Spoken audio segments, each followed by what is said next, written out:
Good evening, welcome to 7 PM live show.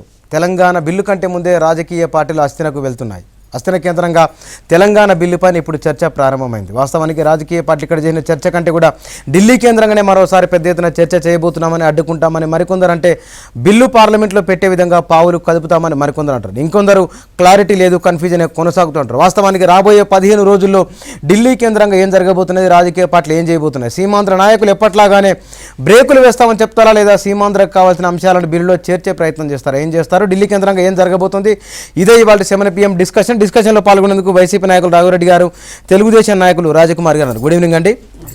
Rajkumar గారు, ఢిల్లీ ఇక 10-15 రోజుల్లో రాష్ట్రం విషయంలో క్లారిటీ రాబోతుంది, తెలంగాణ రాష్ట్రం ఏర్పడబోతుంది అని ఒక స్పష్టమైన సంకేతాలు ఢిల్లీ పెద్దలు చెప్తున్నది, కొంత నిపుణులు కూడా చెప్తున్నమాట. ఇప్పటికీ కూడా చంద్రబాబు నాయుడు వాళ్ళ మీడియాతో మాట్లాడుతున్న సందర్భంలో కానీ మరికొంత నాయకులు మాట్లాడుతున్నది ఎక్కడో ఒక దగ్గర ఇది ఆగిపోతుందని, ఇది ప్రాసెస్ ముందరికి వెళ్ళేది కాదు అని ఒక అభిప్రాయంతో ఉన్నారు. ఇంత జరిగిన తర్వాత ఈ స్థాయికి వచ్చిన తర్వాత ఆగుతుందా? ఏ స్థాయికి వచ్చిందండి? బిల్లు తిరస్కరింప పంపబడింది శాసనసభ నుండి, శాసన మండలి నుంచి కూడా, 2 చోట్ల నుంచి కూడా బిల్లు తిరస్కరింప పంపబడింది. కాబట్టి బిల్లు తిరస్కరింపకుండా ఆమోదించి పంపించలేదు కదా. ఇప్పుడు షిండే గారు ఏమన్నారు, న్యాయ నిపుణులతోటి సంప్రదించవలసి ఉంది అన్నారు, లీగల్ కూడా ఆలోచించాల్సిన అవసరం ఉందన్నారు. దిగ్విజయ్ సింగ్ గారు షరా మామూలు ఎప్పుడు మాట్లాడినట్టు ఆయన ఊతపదంతో ఇది వచ్చేసినట్టే అంటున్నారు. కాబట్టి ఎట్లా, ఏ విధంగా వస్తుంది ఏంటి అనేది ఆలోచించాలి. అసలు ఏం జరుగుతుంది, అసలు ఏమైన పరిస్థితులు పెడుతున్నారు కేంద్రం, వాళ్ళ పద్ధతే సరిగా లేదు. ఇప్పుడు ఒకటండి, ఏ విధమైన హామీ లభించింది?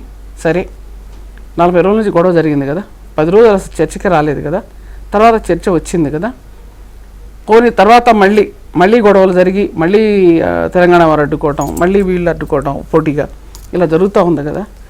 ఈ బాధ్యత కలిగిన ఈ పెద్దలు ఎవరైతే ఉన్నారో, షిండే గారు కానీ, దిగ్విజయ్ సింగ్ గారు వాళ్ళు కానీ, అవతల వాళ్ళు భయపడవలసింది ఏమీ లేదు.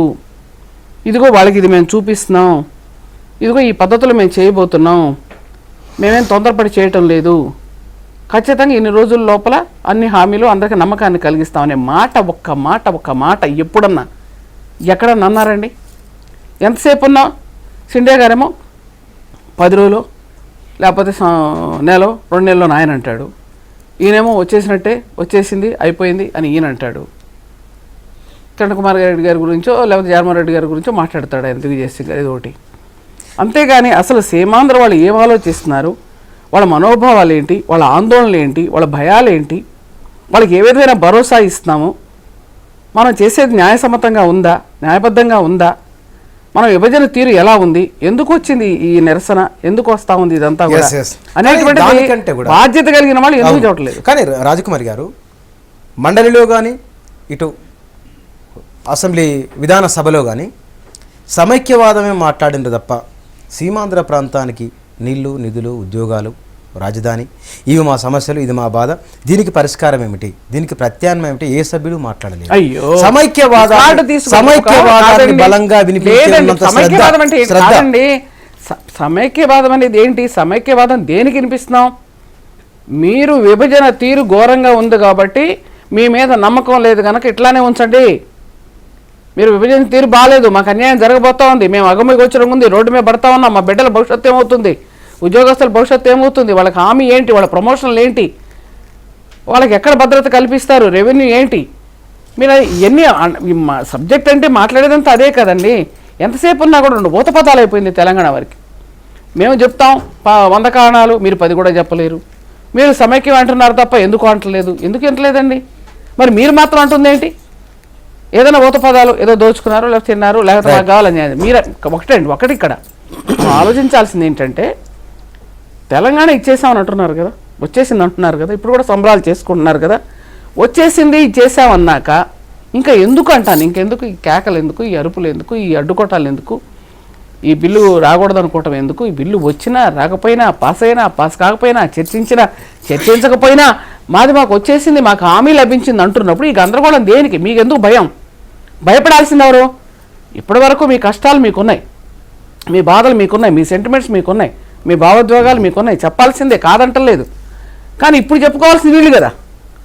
కాబట్టి మీరు గట్టెక్కినా మీకు హామీ లభించినా మేమే మాట్లాడతాం, మేమే చూసుకుంటాం, చచ్చినట్టు పడి ఉండి కుక్కరి పేరులో పడి ఉండండి, ఇది ఢిల్లీ వాళ్ళు మాకు హామీ ఇచ్చారు అని అంటే ఎంతవరకు సభపడుతున్నాను నేను. Right, okay. చరిత్రలోకి మళ్ళీ వెనక్కి వెళ్ళాల్సిన అవసరం లేదు.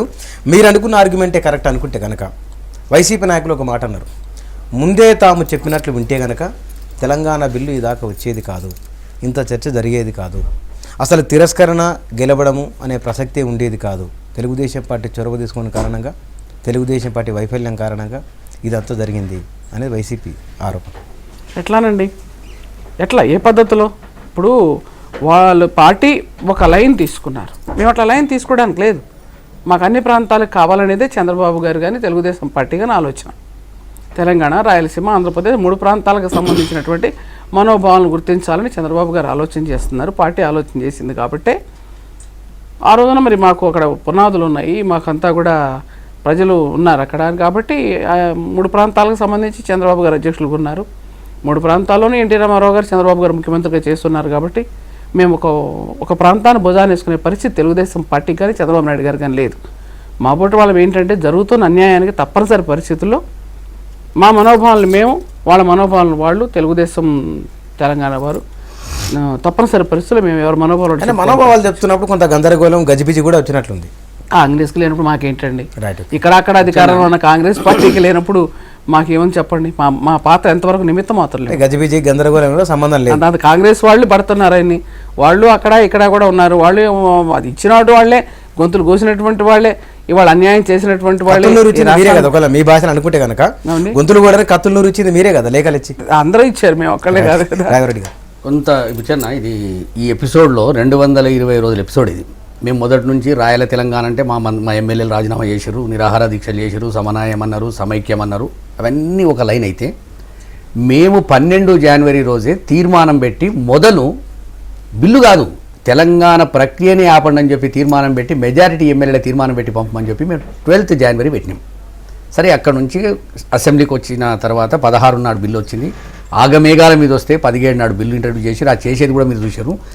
ఆ సదానందం ఎట్లా చదివిండి అంటే వెనుక ఎవరో తరుముతున్నట్టు ఆ బిల్లు చదివేసిండు, చర్చ అన్నారు, అయిపోయింది అన్నారు, కూర్చున్నారు, లేచారు, అయిపోయింది. ఇక అక్కడ జరిగిన డ్రామా ఒక మంచి జబర్దస్త్ ప్రోగ్రామ్ వస్తుంది టీవీలో, కామెడీ షో చూపించేశారు మనకు. ఇక్కడ ఇద్దరు తెలుగుదేశం తెలంగాణ వాళ్ళు మాట్లాడతారు, కాంగ్రెస్ వాళ్ళు మాట్లాడతారు. ఇక్కడ ఇద్దరు తెలుగుదేశం వాళ్ళు మాట్లాడతారు, కాంగ్రెస్ వాళ్ళు మాట్లాడతారు. ముఖ్యమంత్రి గారు ఒక 7 గంటలు మాట్లాడతాడు. మీకు ఎవరు లేరు కదా మాట్లాడ. ఒక్క నిమిషం. ఇక్కడ చంద్రబాబు నాయుడు గారు ఇయర్ ఫోన్ ఉంటాయి కదా, ఇయర్ ఫోన్లను పట్టుకొని ఇక్కడ ఇట్లా ఇట్లా అనుకుంటే ఆయన కూర్చుంటాడు. ఇది జరిగింది. ఎప్పుడన్నా మధ్య మధ్యన నేను ఉన్నా అని చూపెట్టి ఈయనొక డైలాగ్ కొడతాడు, అక్కడ ఆయన కూడా. అంటే మీ పార్టీ నుంచి ఎవరు లేరు కదా. మాది చెప్పినాం మేము మొదటి నుంచి, డే 1 నుంచి మేము తీర్మానం చేయమన్నాం, తీర్మానం చేయలేదు. తీర్మానం చేస్తే మీరు చర్చలో పాల్గొనకపోతే విభజించినట్టే లెక్క అనేటటువంటి అబండాలు మా మీద వేశారు. మాకున్నటువంటి ఒపీనియన్ చెప్పినాం, మేము ఖచ్చితంగా తీర్మానం చేయమన్నాం. అది తొండి తీర్మానమా, మంచి తీర్మానమా, డేట్ అడిగి తీర్మానమా, లేకపోతే ఆయన మైలేజ్ తీర్మానమా, ఏ తీర్మానమో ఒక ఏది తొందిరి తీర్మానం పెట్టిండు, పంపిండు. ఇక్కడ అయిపోయింది. ఇక వీళ్ళ దుఃఖం బంద్ అయిపోయింది. ఇక ఢిల్లీకి చేరింది. ఢిల్లీలో ఇప్పుడు మాకున్న నమ్మకం వైఎస్ఆర్ కాంగ్రెస్ పార్టీగా ఈ రాష్ట్రం సమైక్యంగా ఉండాలి, 42 మంది ఎంపీలు ఉంటేనే ఈ రాష్ట్రం బాగుపడుతుంది. ఇది వ్యక్తుల గురించి విభజిస్తున్నారు, రాజకీయాల గురించి విభజిస్తున్నారు, 4 ముష్టి ఎంపీల గురించి విభజిస్తున్నారు. శ్రీకృష్ణ కమిటీ వచ్చిన రోజు నుంచి ఈ రోజుకైతే అన్ని ప్రాంతాలకు లాభం అవుతుండే ఆ కమిటీని అక్కడ పక్కన పెట్టిండ్రు. 6 నెలల ముందు ఈ డ్రామా ఆడుతున్నారు అని చెప్పి ప్రజలు గ్రహిస్తున్న సమయంలో ప్రకారం విభజించాలని ఇంతకుముందు కూడా మీకు చదివి వినిపించిందండి. డాక్టర్ అంబేద్కర్ వినండి, డాక్టర్ అంబేద్కర్ గారు తెలుగుదేశం పార్టీ మీరు ప్రశ్న చేశారు. డాక్టర్ అంబేద్కర్ గారు అనేక చట్టాలు పెట్టి ఒక రాజ్యాంగం రాసిండు. ఆ రాజ్యాంగంలో ఆర్టికల్ 3 కూడా కొన్ని హక్కులు ఇచ్చిండు. ఆ హక్కుల ప్రకారం మీరు చేయదలుచుకుంటారు. ఈ దుర్మార్గం చేసేటప్పుడు పెద్ద ఆయన పాత్రలో ఇంటికి తని లెక్క విభజించమని చెప్పిన మాట మేము బాజాబ్తో చెప్తున్నాం, ఈరోజు చెప్తున్నాం. కానీ అవన్నీ అయిపోయినాయి. ఇప్పుడున్నది ఏంది? ఈ డ్రామాలు, పొలిటికల్ మైలేజ్. సరే, ఇప్పుడు చంద్రబాబు నాయుడు గారు అసెంబ్లీ నడిచేటప్పుడు రోజు 6 గంటలకు టైం కలుపుకోవచ్చు, రావాలి, ప్రెస్ ముంగట మాట్లాడాలి. అసెంబ్లీలో ఒక్క నుడుగు మాట్లాడద్దు. మళ్ళీ ఇవాళ మధ్యాహ్నం వచ్చిండు. ఆయనకి ఎందుకు నవ్వొస్తుందో నాకు అర్థమైతే లేదు. ప్రెస్ కాన్ఫరెన్స్ నవ్వుతుండండి. ఆ బిల్లు ఎట్లొచ్చింది అనే దానికి, స్పీకర్ గారు మాట్లాడింది, తీర్మానం పెట్టింది, ఆ క్షణాలు నవ్వద్దా? లేదండి, 35 సంవత్సరాల రాజకీయ జీవితం ఇచ్చిందండి నీకు. వైఎస్ఆర్ కాంగ్రెస్ పార్టీకి ఇంతవరకు జనరల్ ఎలక్షన్లో కూడా కొట్లాడే అవకాశం రాలేదు మాకు. 9 సంవత్సరాలు ముఖ్యమంత్రి న్యాయం తట్టటువంటి చక్రం తిప్పేటోడు లేడన్నావు నువ్వు. 9 సంవత్సరాలు ప్రతిపక్ష నాయకులు అన్నావు, కర్షక పథ్ చైర్మన్ అన్నావు, Yes, yes. Revenue and finance ministry చేసినావు. అన్నాడు. ఈ రాష్ట్రం నీకు ఇంత అవకాశం ఇస్తే అసెంబ్లీలో నువ్వు నోరు మూసుకొని కూర్చొని ఇరు ప్రాంతాల వారికి ఎడమ చేతితోటి ఓరికి కుడి చేతితోటి ఓరికి ఎగేసి ఇవాళ ఏదో తీర్మానం చేసి పంపిరని చెప్పి సంకలు కొట్టుకుంటా ఈ రాష్ట్రాన్ని నాశనం చేసేటటువంటి ఆ హక్కు నీకు ఎవరు ఇచ్చారు? ఇవాళ ఏం మాట్లాడుతున్నాం వల్ల ఓపెన్కి వచ్చేది ఇవాళ మళ్ళీ మాట్లాడుతుంటే ఇదంటాడు అదంటాడు ఇదంటారు. మాకున్న ఇన్ఫర్మేషన్, మేము సమైక్యవాదం గురించి డే 1 నుంచి కొట్లాడుతున్నాం. మా 16 మంది ఎమ్మెల్యేలు రాజీనామా చేశారు. మా అధ్యక్షులు 2 సార్లు ఉపవాసం చేశారు. ఎవరు డాక్టర్లు వద్దనగా 2వ అయిపోయింది. ఇప్పుడు ఢిల్లీకి చేరింది. ఖచ్చితంగా మేము చెప్పగలుగుతాం ఇవాళ ఆర్టికల్ 3ని అమెండ్మెంట్ చేయమని చెప్పి మా నాయకుడు దేశంలో ఉన్నటువంటి 160 మంది ఎంపీలు ఉన్నటువంటి నాయకులను కలిసిండు. వాళ్ళు రీథింకింగ్కి వచ్చారు. వాళ్ళు కూడా రేపు చర్చలో పాల్గొనే పరిస్థితి ఉంటుంది. రెండవది భారతీయ జనతా పార్టీ కూడా ఇవాళ ఖచ్చితంగా వాళ్ళు ఒకటి అడగదలుచుకురు. మీరు ఆంధ్ర రాయలసీమకు ఎక్కడ రాజధాని పెడతారు? దానికి ఒక కమిటీ వేస్తాం, 45 రోజులలో చెప్తామంటే కూడా వాళ్ళు ఒప్పుకునే పరిస్థితి లేరు. వాళ్ళు ఖచ్చితంగా రాజధాని పలానా జాగలు పెడతాం, పలానా బడ్జెట్ ఇస్తామని చెప్పి అమెండ్మెంట్ చేసే తప్ప ఒప్పుకునే పరిస్థితి వాళ్ళది లేదు. పెడతారు కావచ్చు బిల్లులో. అది ఇవన్నీ కూడా 26 తారీఖు షెడ్యూల్ వచ్చే పరిస్థితి ఉన్నది. 26 ఫిబ్రవరి తర్వాత ఒక మాట్లాడతాం మిమ్మల్ని. మీరు ఆర్టికల్ 3 నుంచి సమన్వయానికి, సమన్వయం నుంచి సమైక్యవాదానికి, ఒక్క సాధారణ ఎన్నికల్లో కూడా పాల్గొనని పార్టీ అతి తక్కువ రోజుల్లో ఇన్ని రకాల స్టాండ్లు మార్చుకుంటూ వస్తే దీన్ని ఎట్లా నిర్వచించాలి? 125 సంవత్సరాలు ఏ డెమోక్రసీ అనేది ఒకటి బిచ్చన్న 125 సంవత్సరాలని చెప్పుకునేటటువంటి కాంగ్రెస్ పార్టీ ముఖ్యమంత్రి అసెంబ్లీలో ఎన్ని డ్రామాలు ఆడిండు, ఎన్ని మాట్లాడిరు? మేము చర్చలో పాల్గొనకపోతే విభజనవాదులు అన్నారు. మేము చర్చలో రాకుండా మా ఒపీనియన్ చెప్తే వీళ్ళు పారిపోతుర్రు అన్నారు.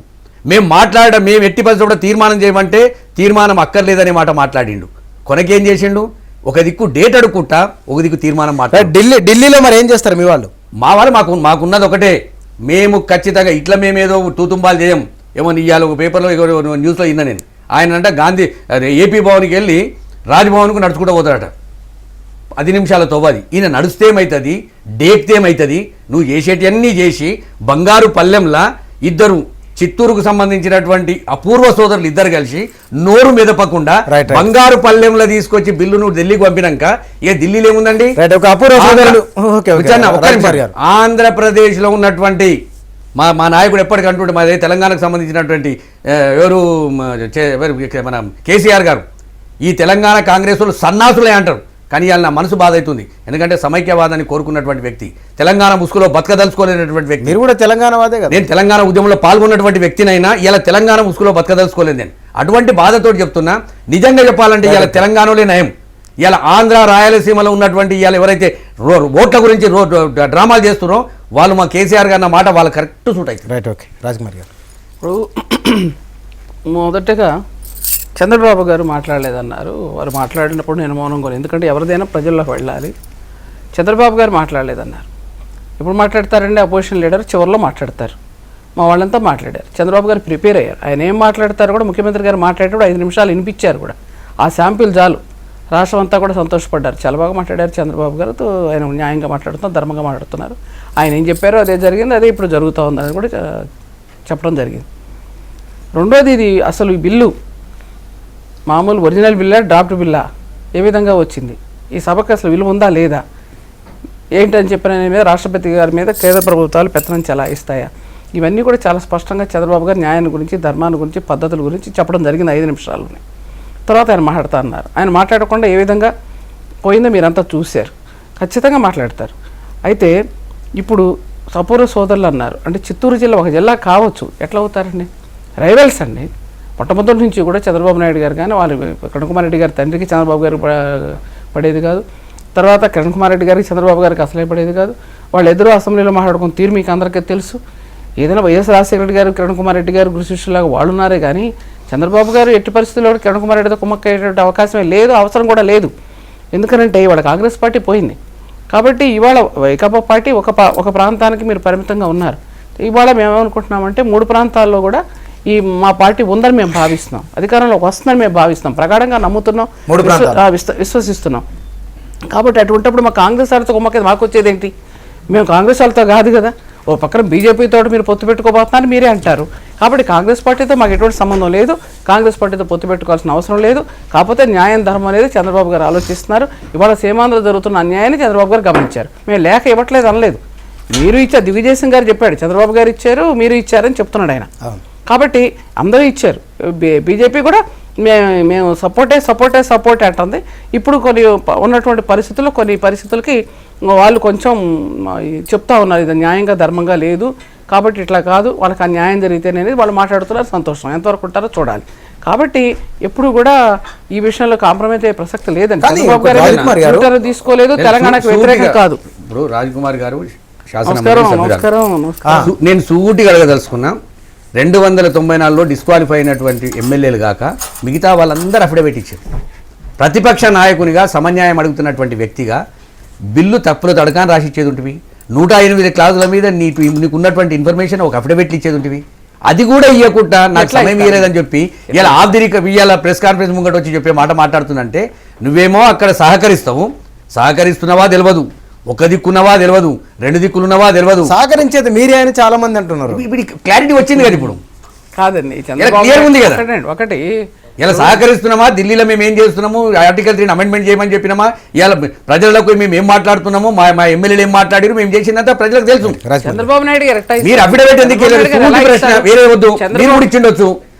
మీ ప్రతిపక్ష నాయకుడు 35 సంవత్సరాల అనుభవం ఉన్నటువంటి వ్యక్తి, చంద్రబాబు నాయుడు గారు ఢిల్లీలో చక్రం తిప్పినటువంటి వ్యక్తి అఫిడవిట్ ఎందుకు లేదు? మాకు అన్ని ప్రాంతాలు కావాలండి, అందుకే అన్ని పార్టీలు కావాలని తప్పేం కాదండి. ప్రతిపక్ష నాయకుడు అఫిడవిట్ చేయరా అండి? కాదండి, ఇరువైపులా కూడా న్యాయం కావాలంటాం తప్పేం కాదు, అది తప్పు మాట ఏం కాదు. మీ ఇద్దరికి ఒక ప్రశ్న అండి. ఆంధ్రప్రదేశ్లో జరగాల్సింది జరిగిపోయింది, మళ్ళీ ఇక్కడ వచ్చి జరిగే అవకాశం లేదు. ఢిల్లీ కేంద్రంగా జరుగుతున్న ఈ పరిణామాలలో స్టేట్స్మెన్గా ఇవాళ ముఖ్యమంత్రి కానీ లేదా ప్రతిపక్ష నాయకుడు కానీ అక్కడికి వెళ్ళి తెలుగు ప్రజల గురించి ఇక్కడ మాట్లాడుతున్న వీళ్ళు చంద్రబాబు గారి మాటలో చెప్పాలంటే సమన్యాయమనో లేదా ఇరు ప్రాంతాలకు మేలు చేయాలని, తెలుగు జాతి మీద చిచ్చు పెట్టొద్దనో ఇవన్నీ మాట్లాడుతున్నారు. ఈ బిల్లు విషయంలో ఏమన్నా చొరవ తీసుకొని ఖచ్చితంగా బిల్లు విషయంలో చొరవ తీసుకొని ఏ ఘర్షణ లేకుండా ప్రయత్నం ఏమన్నా చేస్తారని మీరు అనుకుంటున్నారా? ఇవాళ ముఖ్యమంత్రి గారు మేము చొరవ తీసుకున్నామో మా గవర్నమెంట్ ఉంది కాబట్టి మేము చేయించామని అంటున్నప్పుడు ముందుగా ముఖ్యమంత్రి గారు కూడా చొరవ తీసుకోవాల్సిన అవసరం ఉంది, తన నిజాయితీని నిరూపించుకోవాల్సిన అవసరం ఉంది. ఇక తెలుగుదేశం పార్టీ కూడా మేము జరుగుతున్న సమన్యాయం కోసం పోరాడాల్సిన అవసరం ఉంది. దానికోసం ఢిల్లీకైనా వెళ్తాం, మాట్లాడతాం. టీఆర్ఎస్ నాయకులు శ్రవణ్ గారు కూడా మనతో లైవ్లో జాయిన్ అయ్యారు. శ్రవణ్ గారు గుడ్ ఈవినింగ్ అండి. వైసీపీ టీడీపీ నాయకులు చెప్తున్నమాట, బిల్లు విషయంలో ఢిల్లీలో కూడా ఇంకా కన్ఫ్యూజన్ ఉంది, క్లారిటీ లేదు, బహుశా అది కావచ్చు కాకపోవచ్చు మనకు సందిగ్ధ అవస్థను వ్యక్తం చేస్తున్నారు ఇద్దరు. బిల్లు డిఫెక్ట్గా ఉందన్న వాళ్ళే కొద్ది గొప్ప కొంత డిఫెక్టివ్ మైండ్ సెట్ తోటి ఆలోచిస్తున్నారు ఏమని చెప్పని నేను భావిస్తా ఉన్నాను. ఒకటి.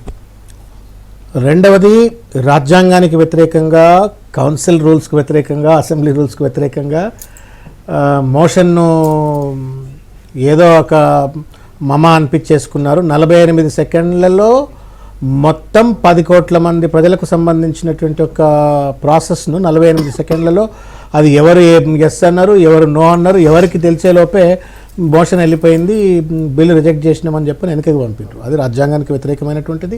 Constitution does not permit assembly to do so. And assembly రూల్స్కి వ్యతిరేకంగా కూడా మోషన్ మూవ్ చేసి పెట్టినారు. అది 77 రూల్ కావచ్చు, లేకపోతే 83 క్లాజ్ 1 ఆఫ్ 83 కావచ్చు, మొత్తానికి పంపించినారు. ఇవాళ చాలా క్లియర్గా కేంద్ర ప్రభుత్వం తెలంగాణ రాష్ట్ర ఏర్పాటు కోసం సన్నద్ధమైనది. Repeatedly time and again Digvijay Singh గారు చెప్పినా, ఇంత లేటెస్ట్గా అభిషేక్ సింగ్ గారు చెప్పినా, మొయిలీ చెప్పినా, లేకపోతే రకరకాల కాంగ్రెస్ పార్టీ యూపీఏ సర్కార్కి సంబంధించిన పెద్దలందరూ చెప్తుంటే కూడా ఇంకా అర్థం కాక ఎవరిని మభ్యపెట్టాలని చెప్పని అనుకుంటా ఉన్నారు, అర్థం కావట్లేదు.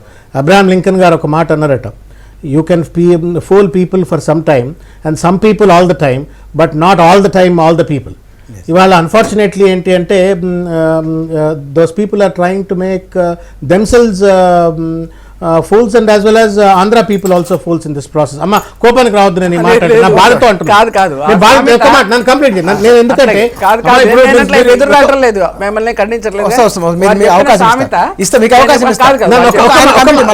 ఇప్పుడు బాధ ఏంటంటే, ఇప్పుడు end of the day we want hour Telangana, we want justice to happen to Telangana people. At the same time ఒక ప్రజా ఉద్యమానికి నాయకత్వం వహించినటువంటి ఒక వాళ్ళుగా, ఉద్యమంలో భాగస్వామైన వాళ్ళుగా మాకు న్యాయం కలుగుతూనే ఆంధ్ర ప్రజలకు కూడా న్యాయం కలగాల అని చెప్పి అనుకునేటువంటి వాళ్ళమే. ఆ రకమైనటువంటి ఒక సమధర్మం, సమతుల్యమైనటువంటి ఒక ఆలోచన ఉన్నటువంటి వాళ్ళమే.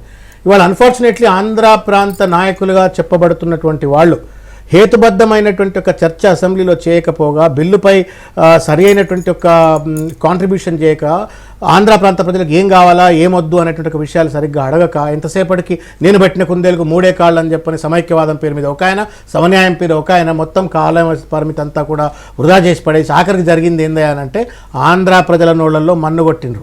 తెలంగాణ రాష్ట్ర ఏర్పాటు తథ్యం, నోబడీ కెన్ స్టాప్ ఇట్. లీగల్గా కూడా ఏ రకమైన హర్డల్స్ ఉండవని చెప్పని supreme court most popular lawyer and most popular spokesperson of the Congress party Abhishek Singhvi కూడా ఇంతకుముందే స్పష్టంగా చెప్పినారు. There are no legal hurdles because of the motion moved by the chief minister in the assembly. ఒకటి. రెండవది, అసెంబ్లీ రాజముద్ర అవసరం లేదు రాష్ట్రాలను ఏర్పరుస్తేందుకు. ఆర్టికల్ 3 ప్రకారంగా ఇది కేంద్ర పరిధిలో ఉన్నటువంటి ఒక అంశం కాబట్టి రాష్ట్ర ఏర్పాటుకి ఏ రకమైన అడ్డంకి లేదు. We are going ahead and by 7th ఏ డేట్ నాడు పార్లమెంట్లో బిల్లు ప్రవేశపెట్టబోతున్నారని చెప్పని. కాకపోతే శృంగభంగపాటు కలిగించింది నాయకులుగా మేము సమైక్యవాద ఛాంపియన్ ట్రోఫీ కోసం పోటీ పడ్డారు, ఒకళ్ళ మీద ఒకళ్ళు పోటీ పడ్డారు. మరి ప్రజలు ఎవరికి ఇస్తారో ఆ ట్రోఫీ పక్కకు పెట్టినట్టయితే పాపం ప్రజల్ని మాత్రం, ఆంధ్ర ప్రాంత ప్రజల్ని మాత్రం తప్పనిసరిగా భంగపాటు గురి చేసిరని మాత్రం నేను భావిస్తున్నాను. ఆంధ్ర ప్రాంత ప్రజలు ఒకళ్ళు సమైక్యమని, లేకపోతే ఇంకొకళ్ళు ఎట్టి పరిస్థితుల్లో కూడా దీన్ని అడ్డుకోవాలని, ఒకళ్ళు సమన్యాయం అనేది వారు ముగ్గురు ఎవరి గురించి అన్నారో నాకు తెలుసు. ముఖ్యమంత్రి గారు, కిరణ్ కుమార్ రెడ్డి గారు, లేకపోతే జగన్మోహన్ రెడ్డి గారు, ముగ్గురు గురించి వినండి.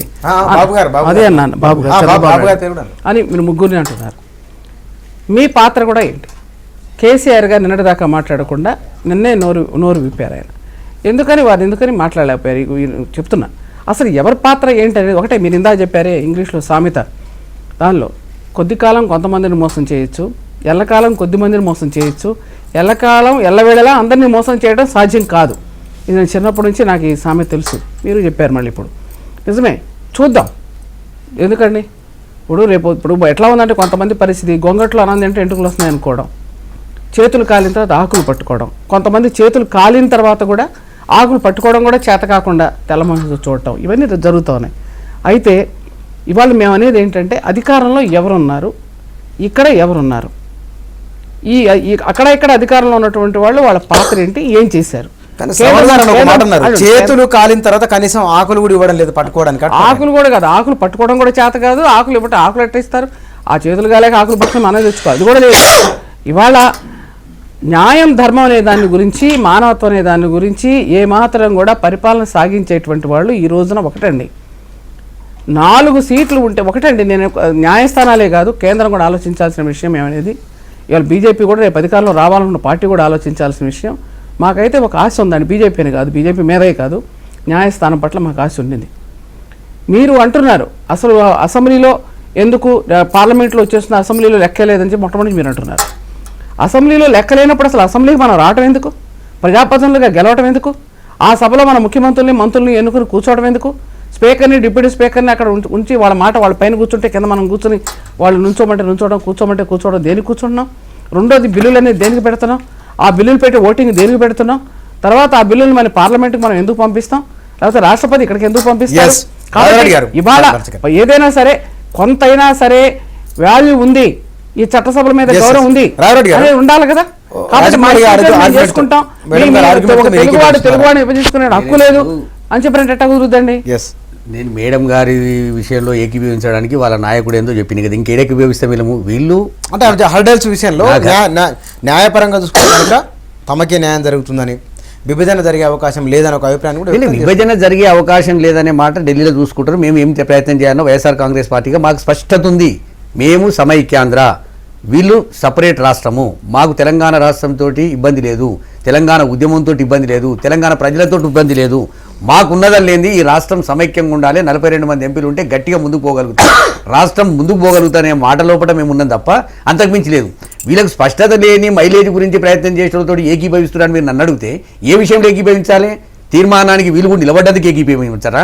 లేకపోతే ఇక్కడ మాట్లాడి అక్కడ మాట్లాడేందుకు ఏకీభవించమంటారా? వీళ్ళు టపాకాయలు కాల్చి వాళ్ళు టపాకాయలు కాల్చినందుకు ఏకీభవించమంటారా? దేనికి ఏకీభవించాలి? వీళ్ళతోటి వీళ్ళకు స్పష్టత లేదు. ఏమన్నా విభజన జరుగుతుందా లేదా అనే విషయంలో జరగదు అని ఒక మాట అన్నారు. జరగదని ఇప్పుడు రాజ్కుమార్ గారు అనటంలో ఆమె సమైక్య 100% సమైక్యవాది, ఆమె అనడం కాదు కదా. మీరు అంటారా మరి సమైక్య వాళ్ళ నాయకుడు ఏమంటాడు? మీ నాయకుడు మీకు సాధ్యమేదేనా? మాకు 3 ఉన్నాయి. ఒకటి, ఆర్టికల్ 3ని ఖచ్చితంగా చర్చకు పెడతారు. అది నితీష్ కుమార్ గారి పార్టీ పెట్టొచ్చు, అఖిలేష్ యాదవ్ గారు పెట్టొచ్చు, మమతా బెనర్జీ గారు పెట్టొచ్చు. ఖచ్చితంగా పార్లమెంట్లో ఒకవేళ గతి తప్పి కాంగ్రెస్ వాళ్ళు డ్రామా ఆడకుండా గిట్ట పెడితే, వాళ్ళు డ్రామా ఆడడానికి సిద్ధంగా ఉన్నట్టు. పాపం తెలంగాణ రాష్ట్ర సమితి వాళ్ళకు ఖచ్చితంగా తెలంగాణ రావాలని ఉంటుంది. కానీ ఇప్పుడు చూడండి, పాపం కేసీఆర్ గారిని మొదటి నుంచి అడగకున్నా ఇవాళ ఆయనని ఎందుకు పిలిపించారో తెలియదు, ఆయన పోయి ఖచ్చితంగా కూర్చునే పరిస్థితికి వచ్చింది. అంటే దానికి ఏమైనా ఉన్నదో ఏదో, మీరు ఇంట్లోకి వస్తే అండ్లకి ఇంట్లో కానీ ఒకటే, ఇది రాజకీయ కోణ గుండ్రగా తిరుగుతుంది కనుక అన్ని పార్టీలు అంటే మా డాక్టర్ శ్రవణ్ గారు ఏమంటారు కన్నా మైలేజ్ గురించి ప్రయత్నం చేస్తున్నట్టు.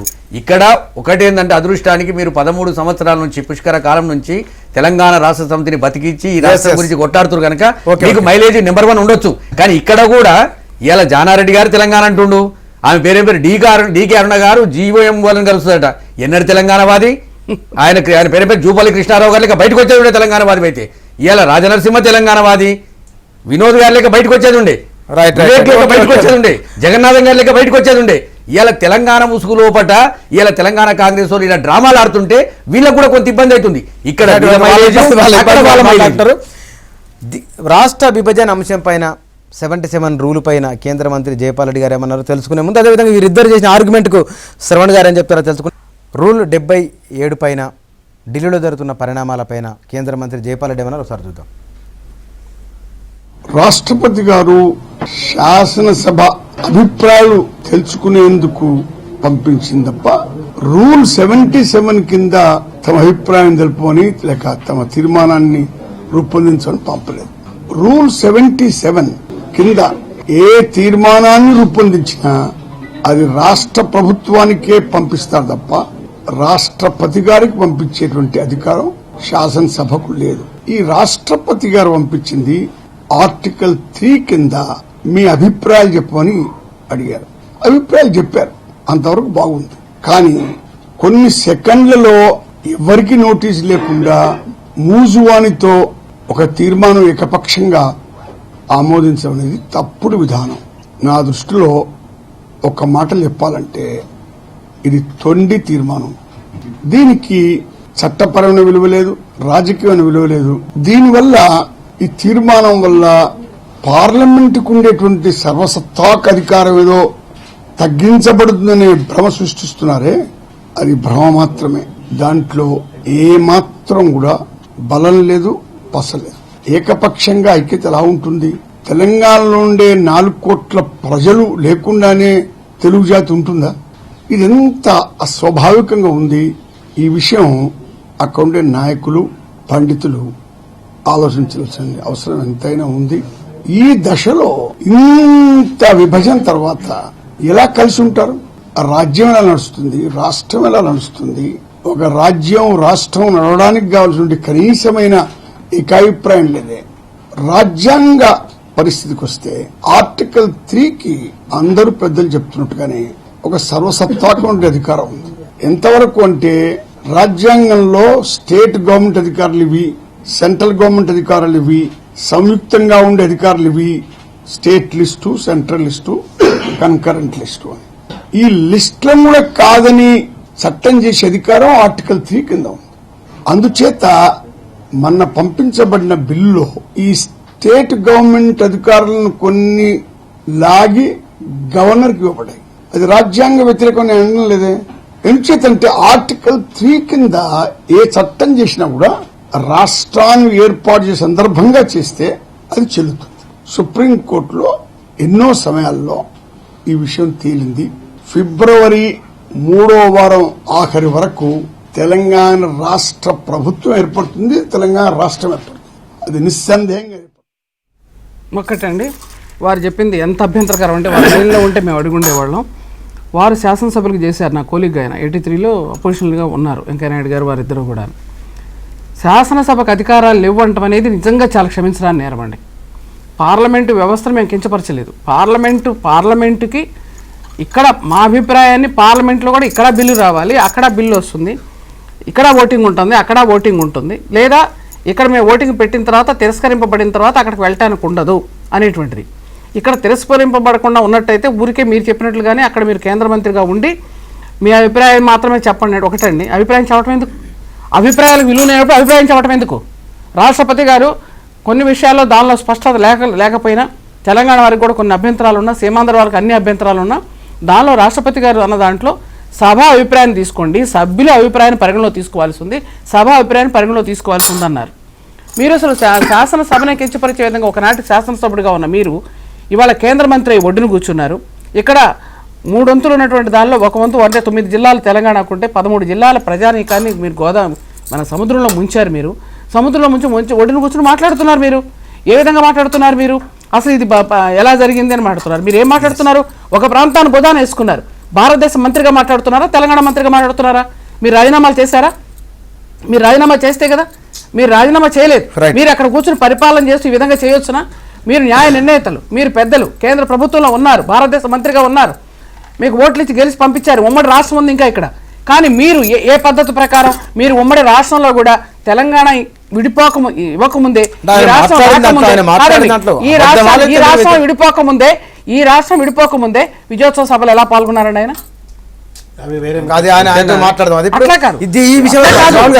ఆయన చెప్పిన న్యాయం ధర్మం ఏంటన్నాను తప్పు కదా, వారు కూడా అలా మాట్లాడకూడదు. అనుభవజ్ఞురాలైనటువంటి నాయకురాలు నన్నపనేని రాజకుమార్ గారు వారు మాట్లాడే మాటల్లో ఎంత ద్వంద్వ విధానం, డొల్ల వాదన కనబడతా ఉందంటే ఐ ఫీల్ వెరీ సారీ. ఎందుకంటే చాలా అనుభవజ్ఞురాలు, చాలా నెంబర్ ఆఫ్ ఇయర్స్ అసెంబ్లీలో మీరు అసలు మొత్తం రాజ్యాంగాన్ని కించపడుతున్నారమ్మా. Absolutely you are ridiculing, disregarding and disrespecting the Indian constitution by talking like this. Unfortunately, not only you. కేంద్ర మంత్రులైతే ఈ రాష్ట్రాన్ని చిన్న భిన్నం చేస్తున్నప్పుడు నాకు ఒక అవకాశం. సీమాంధ్ర ప్రాంతానికి సంబంధించిన కేంద్ర మంత్రులు సమైక్య సభల్లో పాల్గొన్నప్పుడు కేంద్ర మంత్రి జైపాల్ రెడ్డి తన ప్రాంతానికి సంబంధించిన సభల్లో పాల్గొనడం తప్పేముంది? సీమాంధ్ర కేంద్ర మంత్రి ఎప్పుడు పాల్గొన్నారు? ఒక్కళ్ళ పేరు చెప్పండి, ఎక్కడ పాల్గొన్నారు?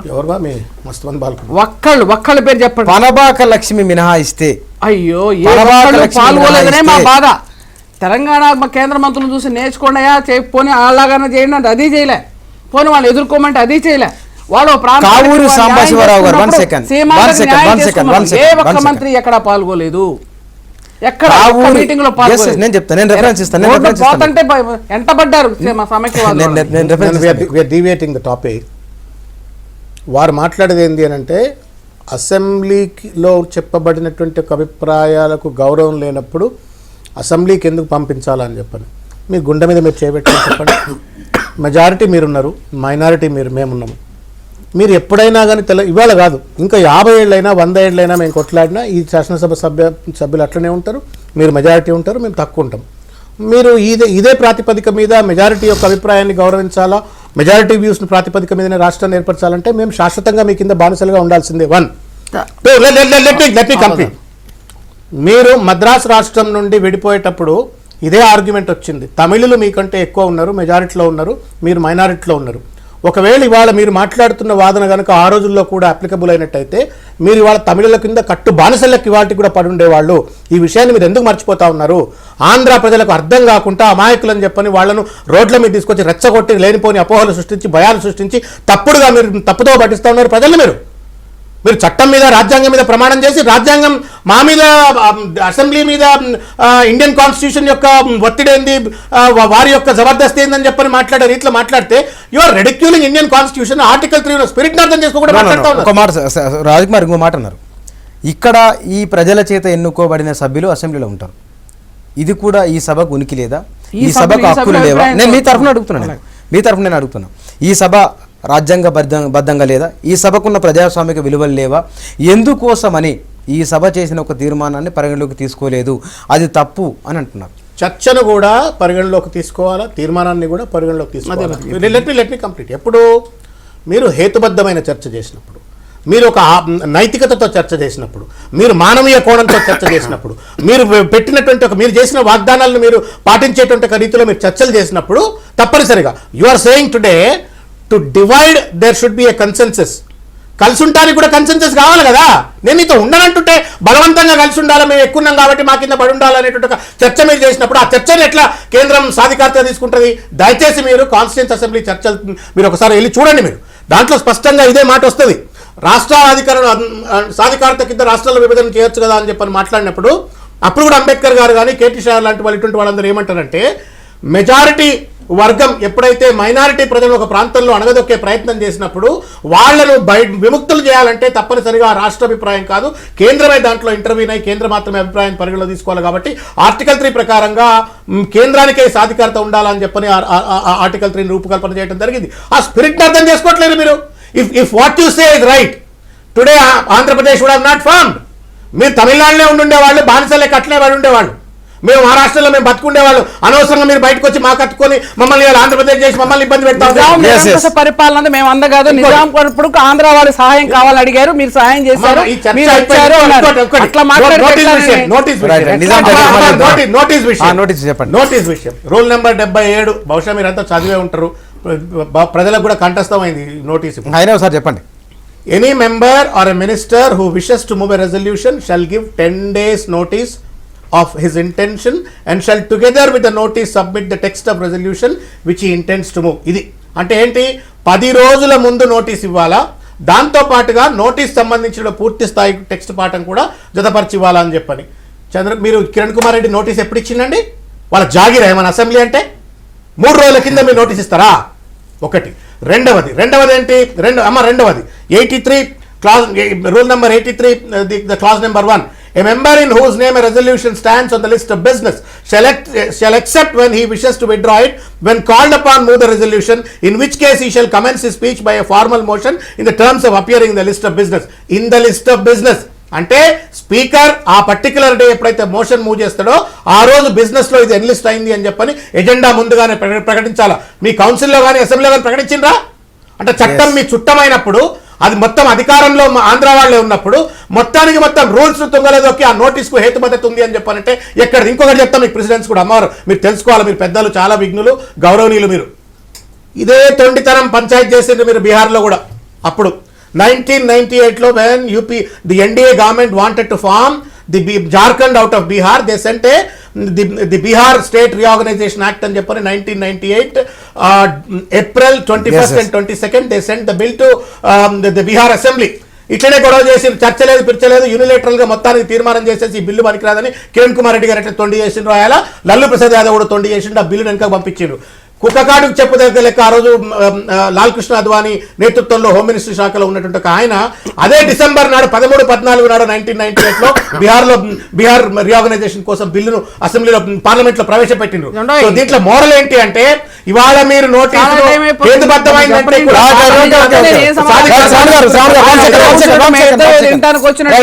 కాన్స్టిట్యూషన్ గురించి చెప్తా అట్లా కాదండి. నేను ప్రభుత్వ చీఫ్ విప్ గా చేశాను, ఈ సబ్జెక్ట్ ఏంటో తెలియని దాన్ని కాదు, అంటే మీ అంత చదువుకోకపోవచ్చు.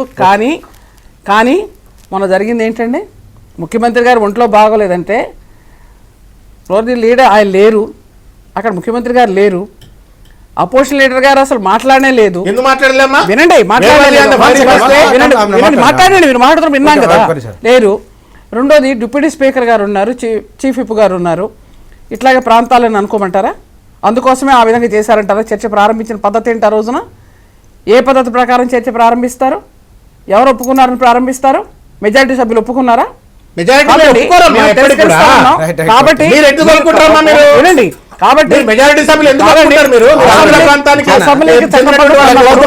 తర్వాత ఇంకోటి చాలా ఆరోపణలు చేశారు. ఉండండి, చాలా చేశారు, ఒకటి కాదు మీరు చేసిన ఆరోపణలు.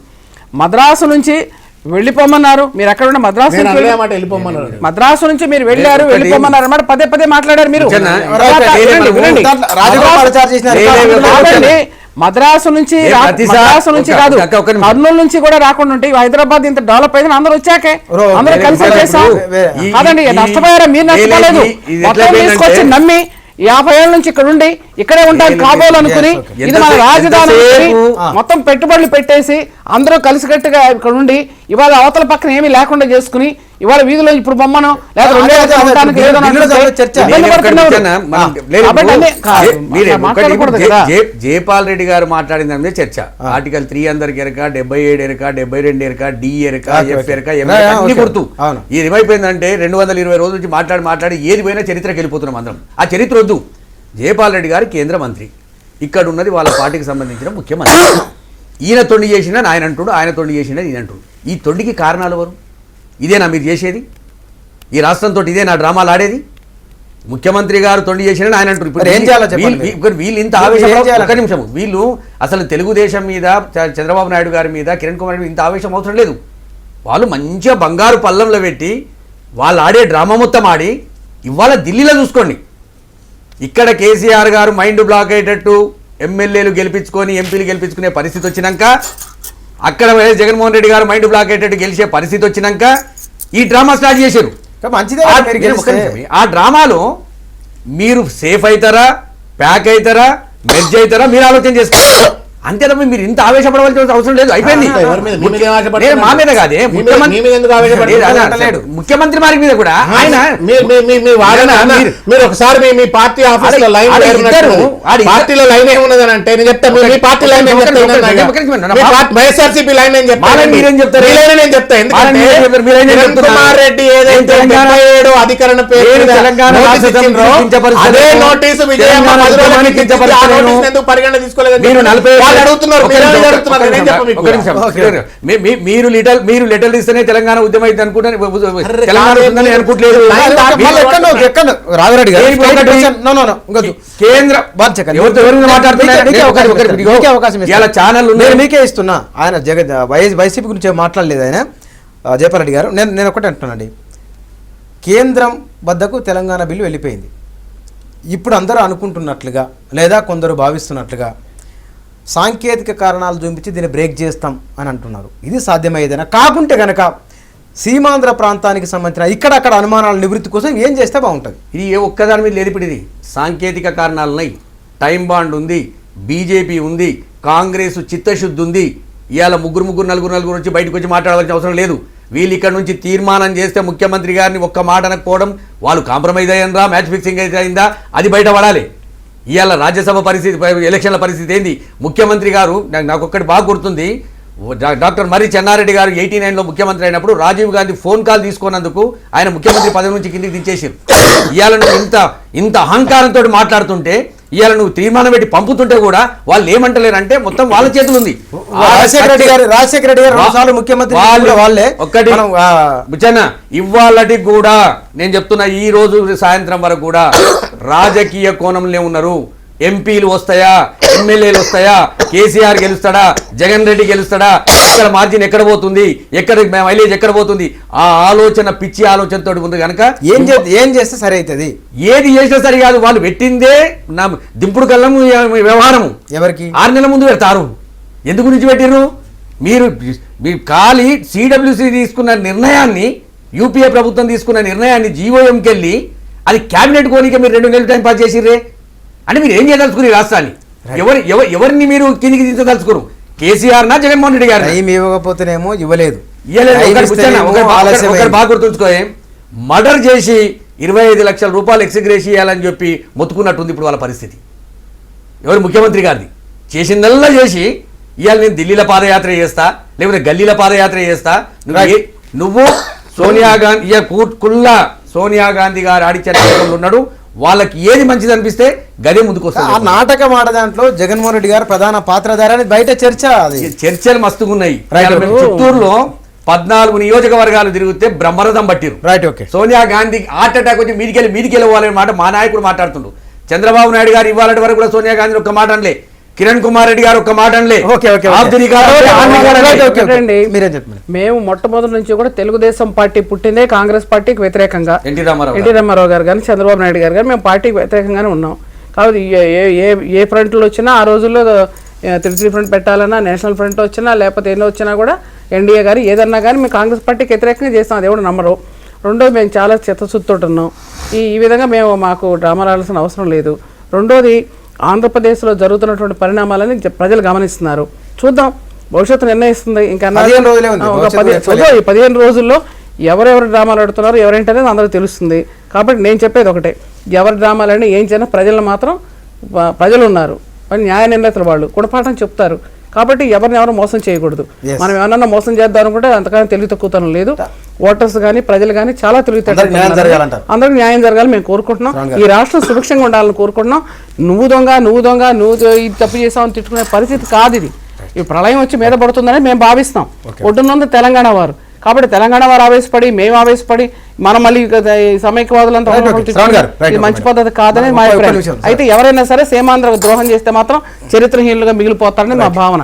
కాబట్టి కేంద్ర మంత్రులు ఎవరైతే ఉన్నారో వాళ్లే ద్రోహం చేయడానికి మూల కారణం మేము అనుకుంటున్నాం, వాళ్లే సలహాలు ఇచ్చారనుకుంటున్నాం. అటు తెలంగాణ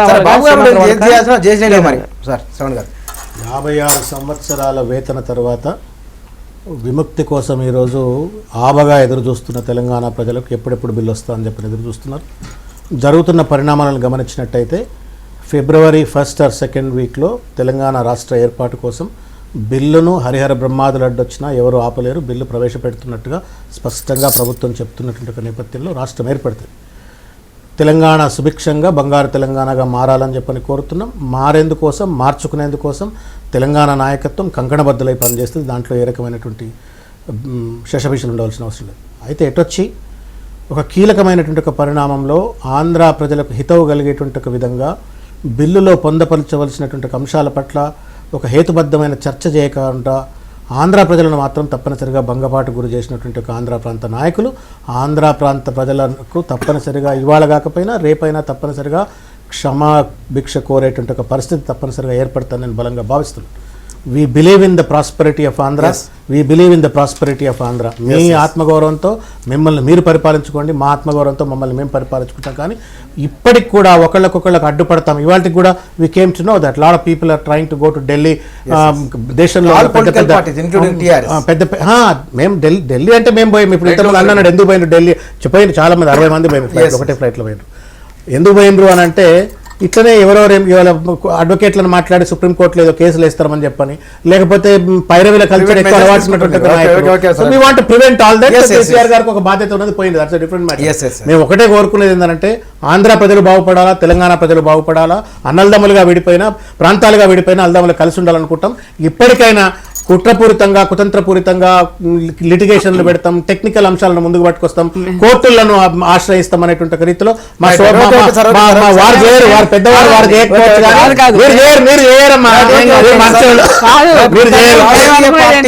మేము అనుకునేది ఏంటంటే ఇవాళ తెలంగాణ ప్రాంతం బాగుంది, 5 జిల్లాలు గ్రేటర్ హైదరాబాద్లో కలిశాయి, హైదరాబాద్ అంతా మీకే ఇచ్చారు.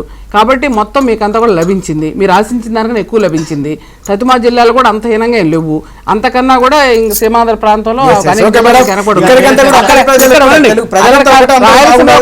ఉంటే సీమాంధ్ర ప్రాంతంలో వరద బురద ఉంది, మీకు వరద బురద లేదు, కరువు పెద్దగా లేదు, మీకు ఉన్నటువంటిది అంతా కూడా చుట్టుపక్కల డెవలప్ అయింది,